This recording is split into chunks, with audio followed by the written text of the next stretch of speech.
Hello everyone, कैसे हैं आप सब। एक बार पुनः शिव कोचिंग क्लासेस पर स्वागत है। क्लास 12 फिजिक्स एनसीईआरटी में चैप्टर नंबर 5 चल रहा है, जिसमें आज हम एक छोटा सा लेक्चर लेकर आए हैं। एक समान चुंबकीय क्षेत्र पर छड़ चुंबक रख दिया जाए तो उसमें बलयुग्म आघूर्ण कितना लगता है। चलिए शुरू करते हैं। क्वेश्चन क्या कहता है, एक समान चुंबकीय क्षेत्र। एक समान चुंबकीय क्षेत्र कब बनता है? जब प्यारे बच्चों चुंबकीय क्षेत्र रेखाएं परस्पर समांतर और समदूरस्थ हो। जैसे मान लीजिए एक चुंबकीय क्षेत्र रेखा ये हो गया, थोड़ा सा इसको पतला करते हैं। चलिए चुंबकीय क्षेत्र रेखा बनाते हैं। ये पहला चुंबकीय क्षेत्र रेखा हो गया, ठीक है। इसके समानांतर ही, ठीक है, इसके समानांतर भी अन्य चुंबकीय क्षेत्र रेखाएं समदूरस्थ पर स्थित हो तो वो आपका एक समान चुंबकीय क्षेत्र कहलाता है। ये आपको जो नजर आया ना प्यारे बच्चों, ये एक समान चुंबकीय क्षेत्र कहलाया। अब इस एक समान चुंबकीय क्षेत्र में छड़ चुंबक को रख दिया गया। क्या रखा गया? छड़ चुंबक रखा गया, ठीक है। छड़ चुंबक रखते हैं, ये अपन ने छड़ चुंबक को रखा। चलिए ऐसा घुमा देते हैं, ठीक है। इस तरीके से प्यारे बच्चों छड़ चुंबक को हमने रख दिया, ठीक। ये जो छड़ चुंबक है ये इधर N है, ठीक है, इधर S है, ठीक। अब N है, चुंबकीय क्षेत्र रेखा N से S की ओर चलता है, तो यहां पर N है तो ये किधर बल लगेगा बच्चों? S की ओर बल लगेगा। इस पर S है तो S का बल N की ओर लगेगा। देखो चुंबकीय क्षेत्र का डायरेक्शन आप बताओ। चुंबकीय क्षेत्र की दिशा N से S की ओर है, तो ये बात आपको समझना पड़ेगा कि ये छड़ चुंबक है, इसमें भी दो ध्रुव है, क्योंकि चुंबकीय क्षेत्र जनरेट हुआ होगा तो उसमें N और S होगा। तो N किधर जाएगा? S किधर जाएगा? तो आप सबको पता है N जो है S की ओर जाएगा।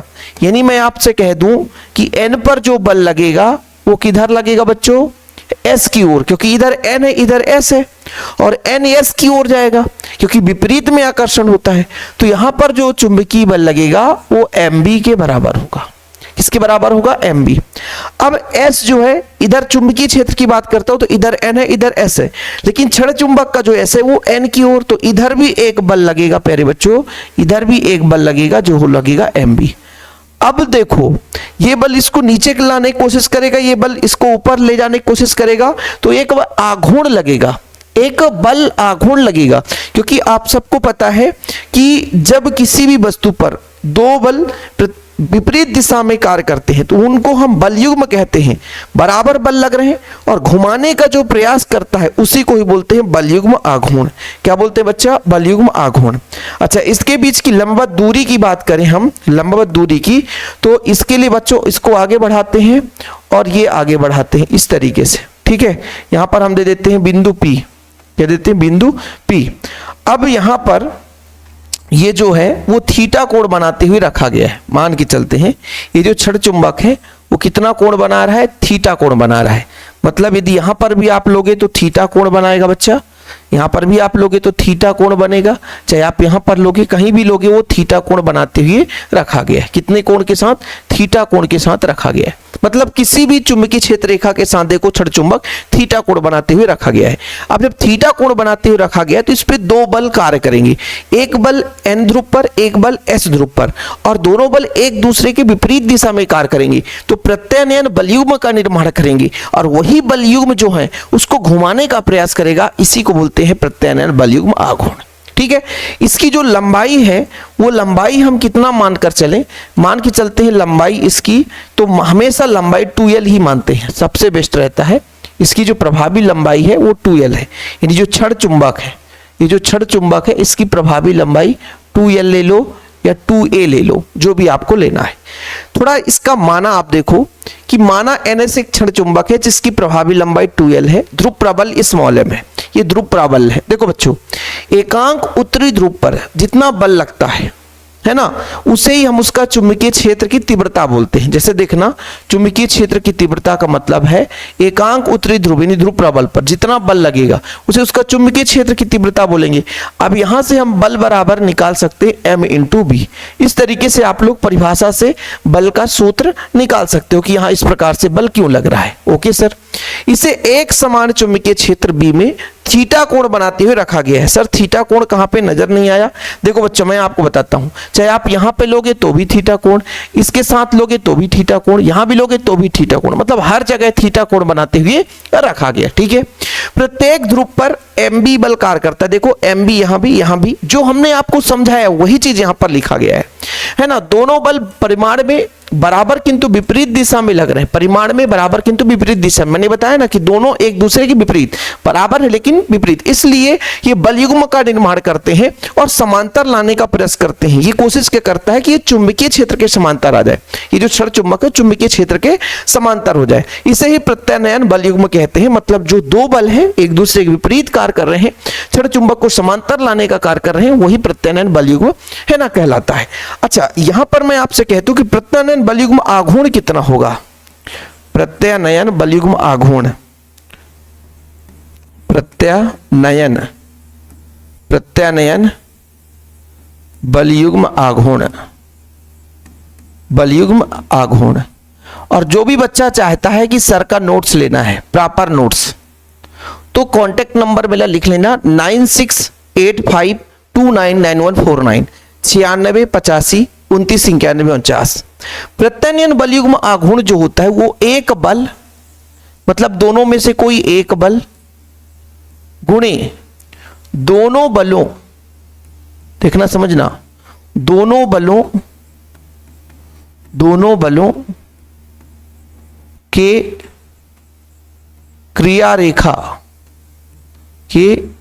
रेखा के बीच की लंबवत दूरी, के बीच लंबवत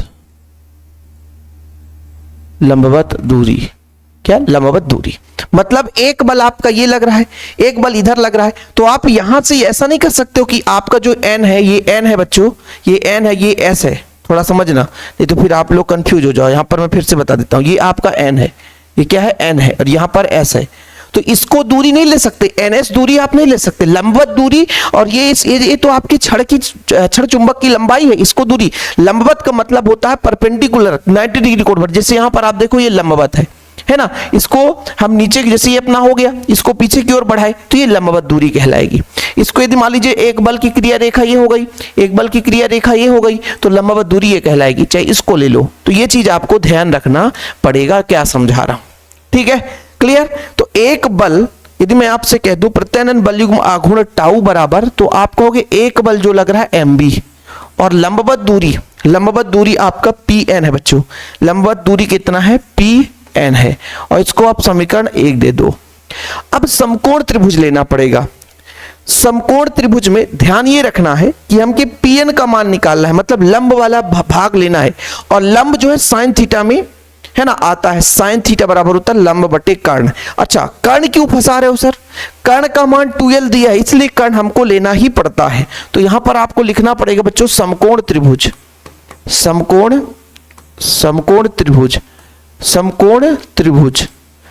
त्रिभुज कौन सा है ना, एनपीएस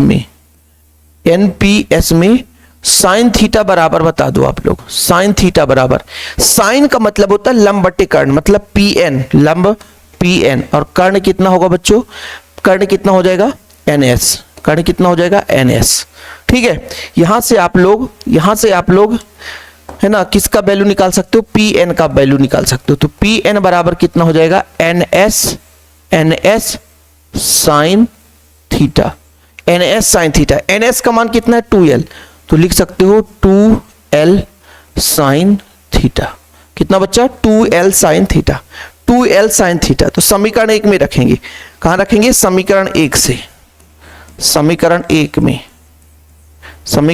में pn का मान रखने पर, pn का मान रखने पर, pn का मान रखो बच्चा, ठीक है। तो कितना हो जाएगा, टाउ बराबर, एक तो बल आपका mb लग रहा है, ठीक है, कितना लग रहा है mb, और pn का मान कितना है 2l sine theta, 2l sine theta, 2l sine theta, ठीक, क्लियर। अच्छा यहां पर मैं एक और फॉर्मेट आपको तैयार करके दिखाऊंगा। टाउ बराबर, इसमें मैं आपसे कह दूं कि m इंटू 2l कर दो, क्योंकि m भी है और 2l है, और b साइन थीटा अलग कर दो। ऐसा क्यों करा सर? ऐसा क्यों करा? ऐसा मैं आपको बताता हूं क्यों करा। कि चूंकि m into 2l, m into 2l ये होता है कैपिटल M के बराबर, जिसे बोलते हैं चुंबकीय आघूर्ण। क्या बोलते हैं बच्चा? चुंबकीय आघूर्ण। क्या बोलते हैं? चुंबकीय आघूर्ण। क्या बोलते हैं? चुंबकीय आघूर्ण। सर यहां पर कैसे आ गए? आपने कब क्लास कराया है? मैं आप लोगों से कहता हूं कि हमेशा कहता हूं कि प्लीज भाई आप लोग क्लास पूरा देखा करो। MB साइन थीटा, वाह क्या बात है सर। इसको आप समीकरण 2 दे दो बच्चा, चाहे समीकरण 1 दे दो, इसको हम समीकरण 2 देते हैं। ये टाउ बराबर आ गया, बल युग्म आघूर्ण का मान आ गया। किसका मान आ गया? बल युग्म आघूर्ण का मान आ गया।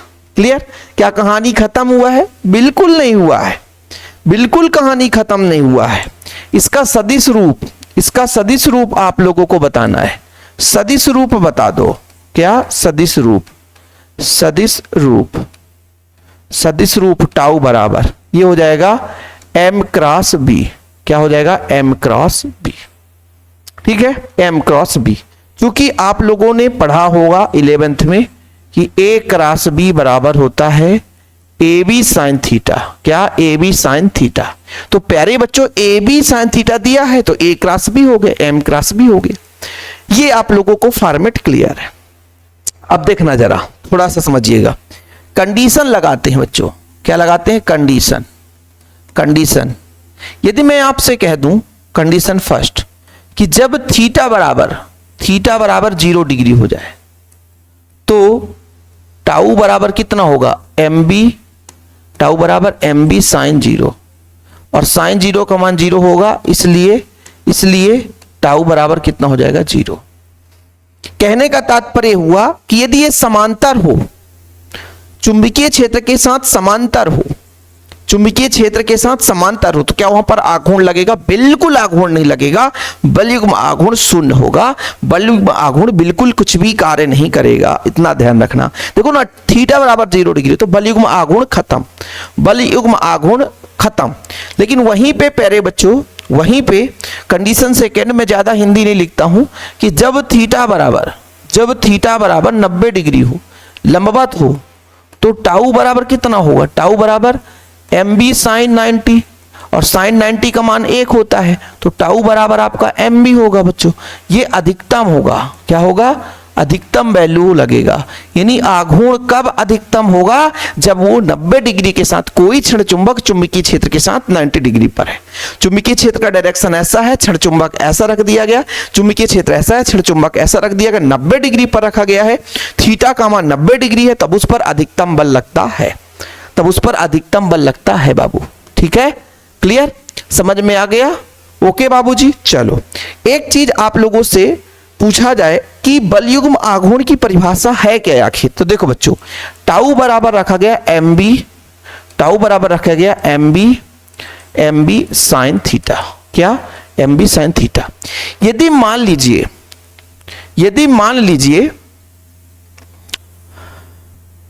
यदि चुंबकीय क्षेत्र का मान 1 हो, मतलब इकाई, एकांक या एकांक चुंबकीय क्षेत्र, तीव्रता कितना हो बच्चों? एकांक। क्या? एकांक तीव्रता। एकांक तीव्रता, एक का मतलब होता है एकांक, एकांक तीव्रता, और थीटा आपका हो जाए 90 डिग्री। थीटा कितना हो जाए? 90 डिग्री। मतलब ये जो चुंबकीय क्षेत्र है, ये जो चुंबकीय क्षेत्र कुछ इस तरीके से मैंने आपको समझाया, ये जो चुंबकीय क्षेत्र है इसका मान हो एकांक, और क्षण चुंबक जो है वो क्षण चुंबक कुछ इस तरीके से आपका रख दिया गया N और S। ठीक है, तो इस पर जो टाउ है वो कितना होगा? M, B का मान आपका 1 हो जाएगा, साइन 90 का मान भी 1 होता है, तो टाउ जो है बच्चों वो M के बराबर होगा। टाउ जो है वो M के बराबर होगा। मतलब किसी भी क्षण चुंबक पर प्रत्यानयन बल युग्म आघूर्ण, उसके उस चुंबकीय आघूर्ण, आप लोगों ने पढ़ा है ना चुंबकीय आघूर्ण, सर यहां पर आप चुंबकीय आघूर्ण लिखे हो? हाँ बिल्कुल चुंबकीय आघूर्ण, ठीक है। मैं सोचा द्विध्रुव आघूर्ण तो नहीं लिख दिया चैप्टर 1 का, मुझे कंफ्यूज हो जाता है, जानते हो क्यों? क्योंकि जब उधर से विद्युत विद्युत विद्युत पढ़ाते हैं और इधर चुंबक आ गया तो फिर मिक्स हो जाता है, समझ रहे हो ना। तो यहां पर कहने का तात्पर्य है कि प्रत्यानयन बलयुग्म आघूर्ण उस चुंबकीय आघूर्ण के बराबर होता है जो कि एकांक चुंबकीय क्षेत्र में 90 डिग्री कोण पर रखने पर जो उसमें उत्पन्न होता है उसके उस मान के बराबर होता है। कहने का तात्पर्य कि भाई प्रत्यानयन बलयुग्म आघूर्ण चुंबकीय आघूर्ण के उस मान के बराबर होता है जो एकांक चुंबकीय क्षेत्र पर 90 डिग्री कोण पर रखने से उत्पन्न होता है। यानी एकांक चुंबकीय क्षेत्र 90 डिग्री कोण पर रखने पर जो भी इसका चुंबकीय आघूर्ण होगा वही प्रत्यानयन बलयुग्म आघूर्ण के बराबर होगा। देखो जरा, किसी चुंबक की चुंबकीय आघूर्ण उस प्रत्यानयन बलयुग्म आघूर्ण के मान के बराबर होता है ना, जो कार्य करता है, जो उसके एकांक तीव्रता एक समान चुंबकीय क्षेत्र के लंबवत रखा जाता है, ठीक है। तो दोनों चीज यहां से आपका परिभाषा जनरेट हो जाएगा, दोनों चीज, चुंबकीय आघूर्ण की परिभाषा, प्रत्यानयन बलयुग्म आघूर्ण की परिभाषा, दोनों चीज। चुंबकीय आघूर्ण m है तो चुंबकीय आघूर्ण किसके बराबर हो जाएगा? टाउ के बराबर होगा। चुंबकीय आघूर्ण की परिभाषा यदि मैं आपसे कह दूं, दोनों की परिभाषा सेम है ना। चुंबकीय आघूर्ण की परिभाषा देखो, आघूर्ण, चुंबकीय आघूर्ण उस प्रत्यानयन बलयुग्म आघूर्ण, यहां पर चुंबकीय आघूर्ण की परिभाषा दी गई है, वही चीज है बच्चों, चाहे आप टाउ को m के बराबर कहो चाहे m के बराबर टाउ कहो। देखो ना ये दोनों चीज कि भाई चुंबकीय आघूर्ण उस प्रत्यानयन बलयुग्म आघूर्ण के बराबर है जो कि एकांक चुंबकीय क्षेत्र में 90 डिग्री कोण पर रखने पर उत्पन्न होता है। या आप ऐसा भी कह सकते हो ना कि भाई प्रत्यानयन बलयुग्म आघूर्ण उस चुंबकीय आघूर्ण के बराबर है जो कि इकाई एकांक तीव्रता वाले चुंबकीय क्षेत्र में 90 डिग्री कोण पर रखने से उत्पन्न होता है। क्लियर? तो ये चीज आपको यदि चुंबकीय आघूर्ण की परिभाषा लिखनी है, किसी चुंबक का चुंबकीय आघूर्ण, कभी क्वेश्चन यदि पूछ दिया रेयर कंडीशन में तो दिक्कत नहीं होगी आपको, है ना। फिलहाल अभी के लिए इतना ही। क्लास कैसा लगा कमेंट करके बताया करो यार, मोटिवेशन आपके कमेंट से ही मिलता है। नोट्स बना लिया करो आप लोग, जो मैं पढ़ाता हूँ स्क्रीनशॉट ले लिया करो बढ़िया सा, है ना, और लिखते चला करो। जो नोट्स नहीं ले सकते वो क्लास से ले लें। और कुछ बच्चे कहते हैं कि सर कुछ टॉपिक नोट्स में भी नहीं रहते हैं, उसको हम अपडेट कर रहे हैं, बिल्कुल निश्चिंत रहें आप लोग, हम जल्दी उसको अपडेट कर देंगे। दूसरा चीज, कुछ चीजें ऐसी है कि जो कभी कभी कुछ टॉपिक क्लास में कुछ टॉपिक नोट्स में थोड़ी इधर उधर रहता है, तो आप लोग दोनों को पढ़ो, है ना। ये नहीं कि भाई क्लास में हमने नहीं पढ़ा तो इसको हमको नोट्स से नहीं पढ़ना है, सब चीज पढ़ते रहो, जितना पढ़ोगे उतना नॉलेज उतना अच्छे अंक, ठीक है।